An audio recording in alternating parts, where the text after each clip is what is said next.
Hi everyone, I'm Dina, the director of the Odyssey in Athens program here at Webster Athens, and welcome to our Greek cooking class. Today we're going to be making a popular Greek appetizer called Tiropita. Tiri meaning cheese, pita meaning pie, cheese pie. So this is a really popular dish. Students absolutely love it. They eat it as a snack or as a meal sometimes even. It's not only just popular for the students, a lot of Greek people like it too. Without further ado, let's get started. So I already started preheating the oven. That's the first thing you want to do. Of course, after completely washing your hands really good. I didn't say that before, but you should start by washing your hands. I already did that. So we're preheating the oven. I have it on 200 Celsius, which is about 375 Fahrenheit. And I have it on convection oven, okay? So while that's heating up, I also have put my butter to start melting. Okay, we're using about a half a pound of that. And I put it on a very low heat so that the butter's not gonna scorch. It's gonna slowly start to melt. All right, so let's come over here and see our ingredients here. We're gonna be using, as I said, feta cheese. This is the superstar of this dish, about a half a pound of feta cheese. We're also going to be using anthotiri. Now, if you can't find anthotiri in the US, another variation of it would be like ricotta cheese. It's a very mild, unsalty type of cheese. We're going to be using about 1/4 of a pound of that. We're also going to be using Philadelphia cream cheese. We're going to use 1/4 of a pound of that. I'm using Philly Light just for the little less calories. And we're using about 1/4 of a cup of kefalotiri. Now, kefalotiri, you probably will have a difficult time finding that in the US in grocery stores, unless you go to a Greek grocery store. But another maybe brand of different type of cheese that would be sharp like this, maybe a ricotta cheese, if you find ricotta cheese. And white pepper as well. Okay, I'm gonna open it up, it's in the brine, and I'm gonna just take it and crumble it. Like, see how I'm doing it right now? This is... Okay, so that's that. Then I'm gonna add also the anthotiri. As I said, I'm using about 1/4 of a pound of this. I'm gonna take my Philadelphia cream cheese.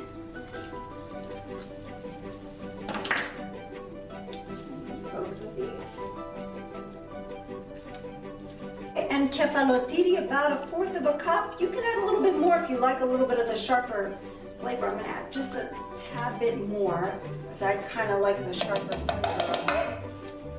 And a little bit of white pepper, like a little bit. Okay, that's good enough. And now our 2 eggs. We break our eggs in. You can have the eggs broken up ahead of time if you'd like. Okay, now we just do what we did before with the feta, and we're gonna make it like into one mixture. Okay, now we're ready to open our filo and start cutting it into slices. I'm using just, well, here in Greek, it's just a regular type of filo dough, not the puff pastry. In the US, you could probably find filo dough in the grocery stores in the frozen food section. It's pretty relevant, pretty popular there as well. So you'll find it where they have puff pastry. Okay, we're gonna open up the filo dough, nice and easily like that. And then we're gonna start cutting it in strips. I'm gonna use my hand as a guide. I have a pretty petite hand, so that's good. The strips to be like this size, okay? So see how I'm doing that? I'm just like doing it like that, and one more like that. And now I'm going to cut down and make nice strips. Now, after we're done with that, we're going to take the filo and put them all together in one pile. Now, I'm going to be working really fast here today, but probably going to take your time to make yours. So while you're doing it, you're going to want to take a clean lightly dampened cloth and cover the phyllo dough because it could get very dried out very quickly, and then you won't be able to use it then. It's 1 slice of the phyllo dough, and I'm going to take a pastry brush or a spoon. You don't need necessarily a brush.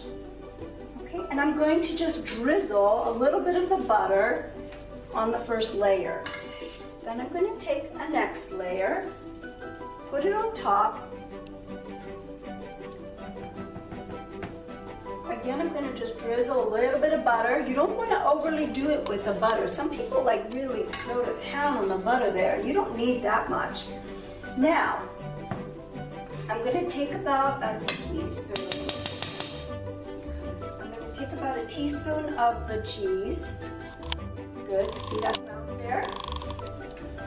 And now I'm going to start rolling the pita, making it into like a little triangle size.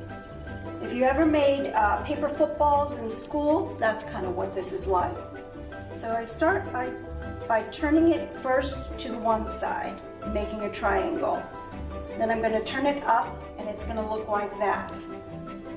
And then I just alternate going up, continuing to make the triangle along the way. And at the tail end, I'm going to take a little bit of the butter and seal it like that. This is your first one.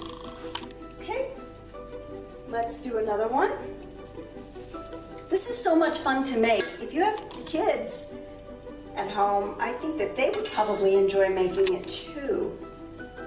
I know my son really enjoys helping out in the kitchen at times. When he's in a good mood, that is.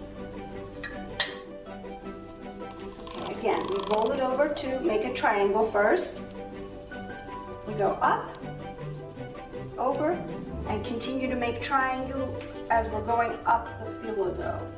And at the tail end, we're going to take just a tiny bit of the butter, put it on the end to seal it, and put that on our pan as well. You can put them next to one another.